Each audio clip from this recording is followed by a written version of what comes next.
I stared at the cream-colored envelope sitting on my desk, the gold embossed lettering catching the morning light. Annual Morrison Family Christmas Dinner, it read, followed by an address I knew all too well. 782 Oakwood Drive.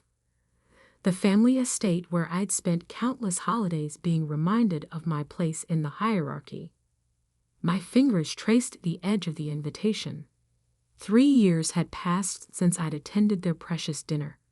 3 years of building, planning, and waiting.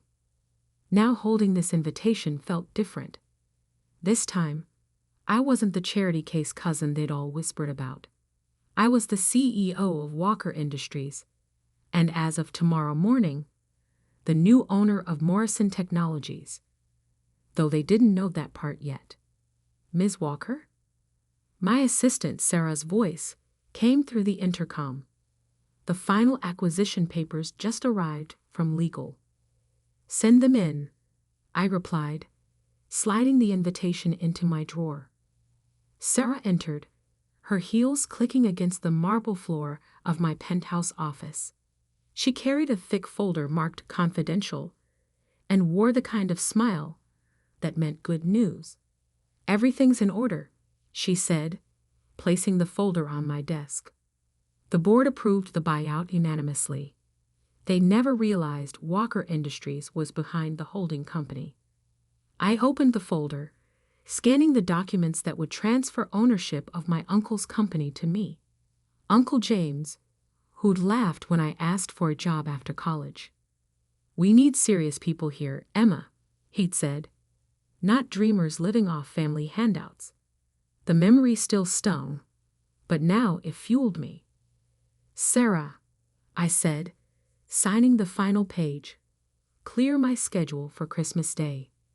I'll be attending a family dinner. She raised an eyebrow. The Morrisons? Are you sure? I smiled, remembering my cousin Blake's words from the last dinner I attended. When are you going to stop embarrassing the family and do something with your life?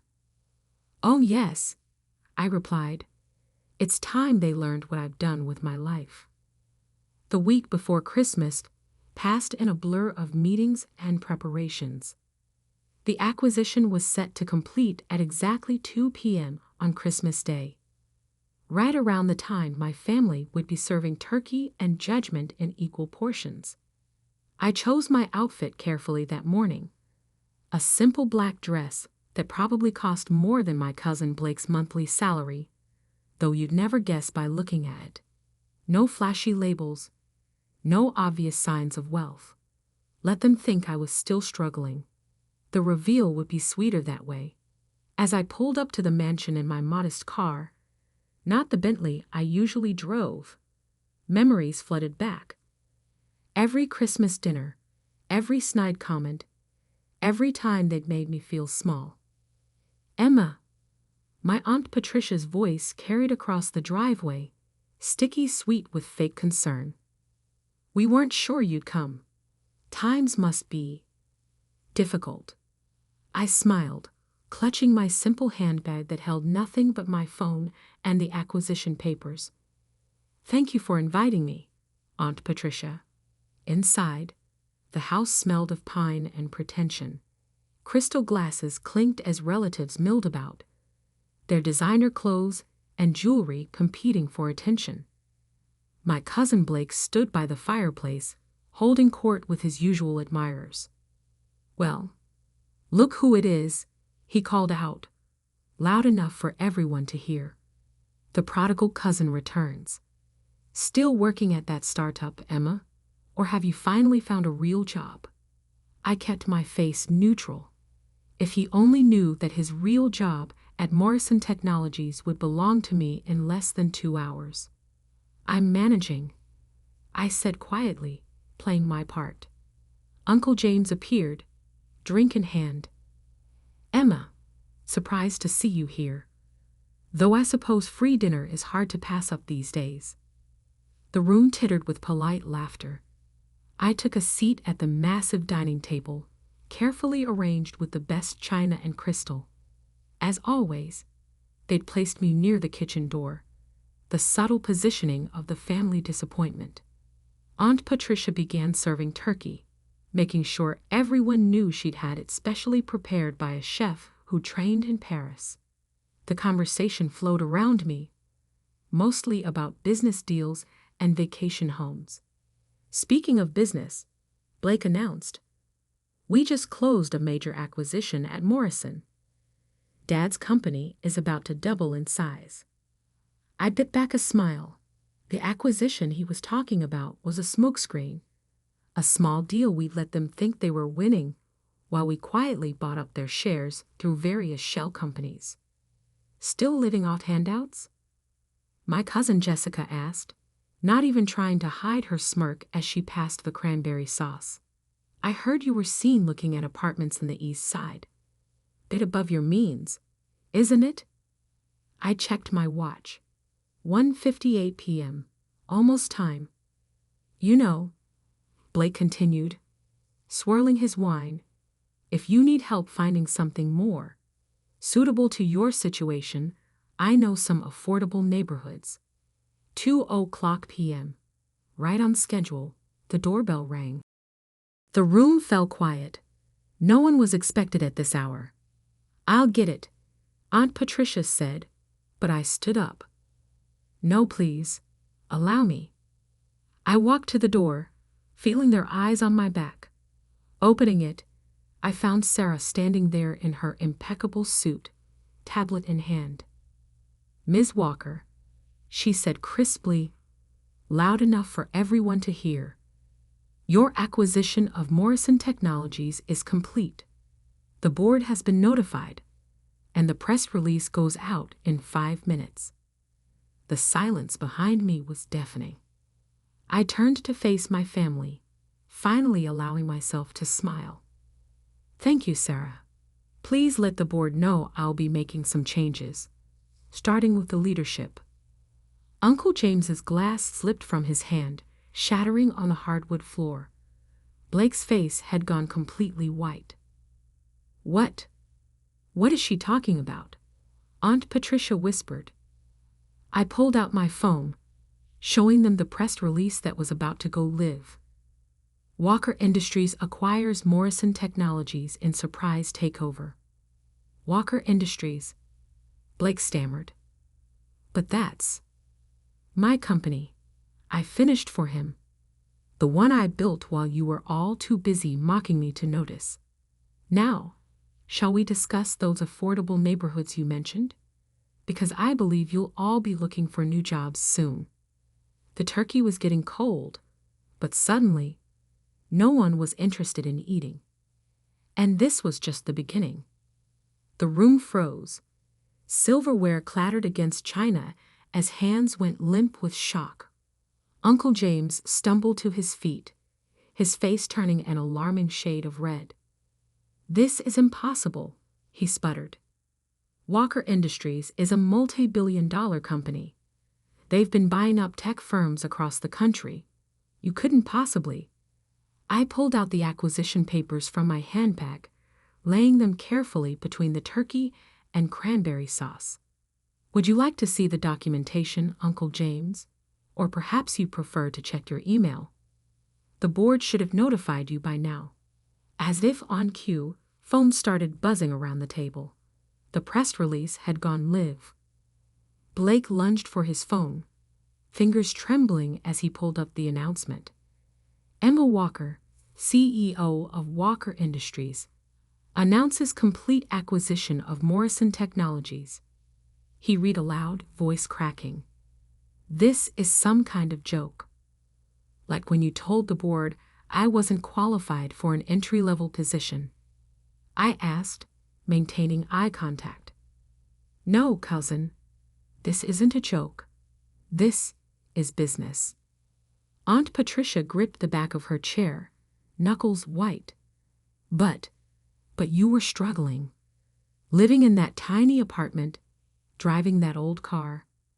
I smiled, remembering all the times they'd commented on my modest lifestyle. "That apartment? It's one of 50 properties I own in the city. The car? A choice, not a necessity. You see, While you were all busy flaunting your wealth, I was building mine. Sarah stepped forward, tablet still in hand. Ms. Walker, the transition team is ready. Would you like me to begin implementing the leadership changes now? Uncle James slammed his hand on the table. Now wait just a minute. You can't just walk in here and...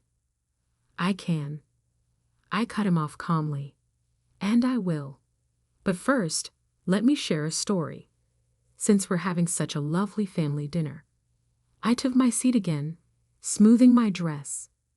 The power shift in the room was palpable.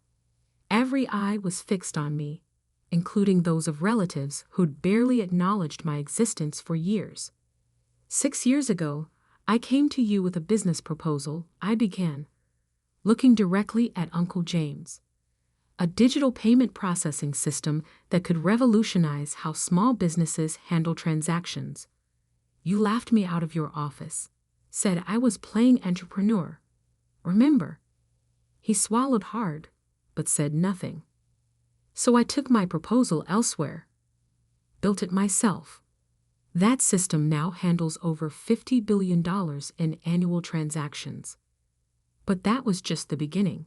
I paused, taking a sip of water. While you were all busy mocking my startup, I was acquiring companies across 3 continents, always through holding companies, always quietly. Morrison Technologies was just the latest piece of the puzzle. Why? Blake's voice was barely a whisper. Why not tell us? I turned to him, remembering every snide comment, every deliberate exclusion. Because you needed to learn something. All of you did. Success isn't about showing off. It's about substance. Something this family seems to have forgotten. Sarah cleared her throat softly. The press is requesting comments, Ms. Walker, and the board members are asking about tomorrow's transition meeting. Tell them I'll issue a statement after dinner, I replied. Family comes first, after all. Isn't that right, Aunt Patricia? My aunt, who'd always insisted on family loyalty while treating me like an outsider, could only stare at her plate. Now, I continued, let's discuss the changes coming to Morrison Technologies. First, the leadership team will be restructured. Blake, your position as Vice President of Sales is being eliminated. Uncle James, you'll be stepping down as CEO, effective immediately. You can't do this. Uncle James found his voice again. The board has already approved everything. I finished for him. They were quite impressed with Walker Industries' track record. Unlike Morrison's recent performance, Jessica, who'd made the comment about handouts earlier, pushed her chair back. This is ridiculous. I'm calling our lawyers. Feel free, I smiled. They've already reviewed and approved the acquisition. But while you're at it, you might want to call a recruiter too. Your position is also being eliminated. The room erupted in chaos. Voices raised in protest, threats of lawsuits, pleas for reconsideration. I let it wash over me, remembering all the times I'd sat quietly while they belittled my dreams. Sarah stepped closer. Should I have security on standby? That won't be necessary, I replied, loud enough for everyone to hear. My family may have forgotten their manners, but I'm sure they can handle this professionally. Can't you? The silence that followed was deafening. Now, I stood, straightening my simple black dress. I believe there's dessert. Aunt Patricia always serves her famous apple pie at Christmas. Though I suspect it's not actually homemade, is it? The bakery on 5th Street does excellent work. Aunt Patricia's face flushed. Another carefully maintained illusion shattered. Before we continue, I pulled out a stack of envelopes from my bag. I have some documents for each of you. Severance packages, non-disclosure agreements, and terms for your departures. I'm being quite generous, more generous than you've ever been to me. You have until the end of dinner to decide. I began passing out the envelopes, watching as trembling hands opened them. The amounts inside were substantial. I wasn't interested in revenge, just reorganization. One more thing, I added, returning to my seat. Those non-disclosure agreements, they include social media. So all those nasty posts about my failed career might want to disappear before midnight. Blake looked up from his envelope, his face ashen. You knew about those? I know everything, I replied simply. I had to learn to pay attention to details when no one was paying attention to me. The rest of dinner passed in stunned silence, broken only by the occasional quiet sob or whispered consultation between family members. The turkey grew cold, the expensive wine untouched. As Sarah had predicted, it was quite an interesting Christmas dinner indeed. The grandfather clock in the hallway struck 4, its deep chimes echoing through the tension-filled dining room. I watched as my family members shuffled through their severance papers, their faces cycling through shock, anger, and finally, the sweetest part, fear. You have until New Year's Day to clear out your offices, I said, standing up. Generous, considering how quickly you showed me the door 6 years ago. Uncle James, who hadn't touched his food since the revelation, finally spoke. His voice had lost its usual pompous tone. Emma, surely we can discuss this. We're family. I turned to him slowly, letting his words hang in the air. Family? Let's talk about family, Uncle James. When Aunt Marie died, and I needed help with Mom's medical bills, where was family then? When I slept in my car for 3 months while building my company, did family notice? You slept in your car? Aunt Patricia interrupted, her perfectly made-up face crumpling. But why didn't you say something? Would you have listened? I asked quietly. Or would you have used it as another reason to mock me at Sunday brunch? The silence that followed was answer enough. Sarah stepped forward again. Ms. Walker, the board is requesting an immediate video conference, and Mr. Sterling from the Times is asking for an exclusive. I nodded, then turned back to my family. You'll find complete instructions in your packets. The transition team will assist you with the handover. Please don't make this more difficult than it needs to be. Blake, who had been uncharacteristically quiet, suddenly stood up. Wait. Just wait. He pulled out his phone, fingers trembling as he pulled up something. Is this why you were at the Thompson merger last month? In the background of this photo. That's you, isn't it? I glanced at the society page photo he'd found. Indeed, I was visible in the background, speaking with the CEO of one of the largest tech companies in the country.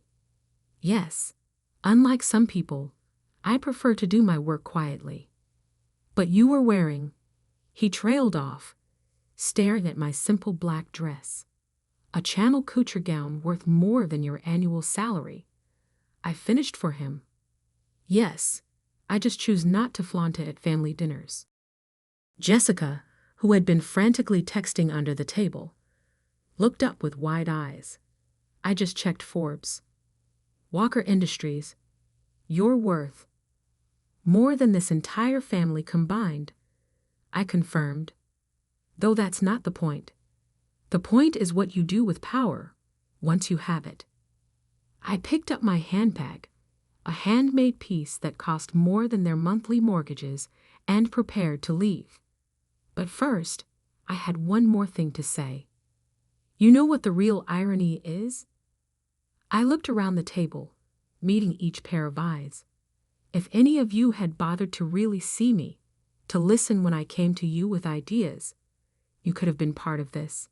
Instead, you chose to judge, to mock, to exclude.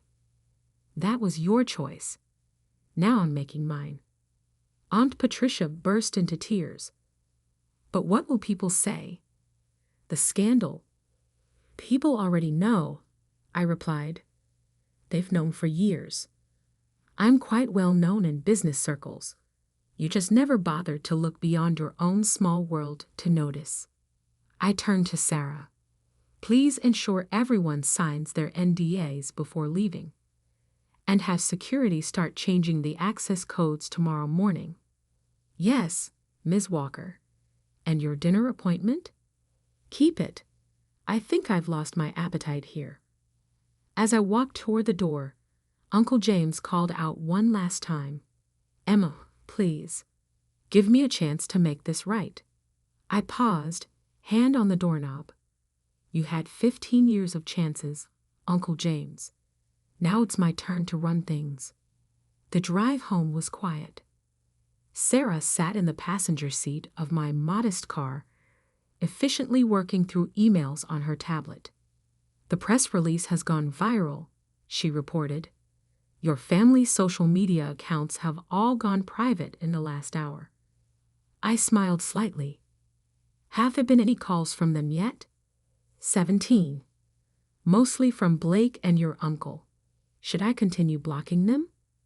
Yes, they can go through proper channels now, just like they always made me do. We pulled up to my real home, not the small apartment they knew about, but my actual residence, a penthouse overlooking the city. As the private elevator climbed to the top floor, Sarah cleared her throat. Ms. Walker? Was it worth the wait? Planning all this for so long. I thought about the years of careful preparation, of building my empire in silence, of watching and waiting for the perfect moment. You know what my grandmother used to say before she died, I replied, stepping into my expansive living room. Success is the best revenge, but timing is everything. I walked to the floor-to-ceiling windows, looking out over the city I now partially owned. Somewhere down there, my family was realizing that the person they dismissed for so long had become the one person they couldn't afford to ignore. Sarah, send flowers to the family tomorrow. White lilies, Aunt Patricia's favorite, include a card. What should it say? I smiled, remembering all the Christmas cards they'd sent over the years, always signed with false warmth and hidden barbs. Keep it simple. Just right. Merry Christmas. Looking forward to a productive new year. Best regards, your new CEO. Tomorrow, the real work would begin. The restructuring, the meetings, the press conferences. But tonight, I had given myself the one gift my family had never managed to give me.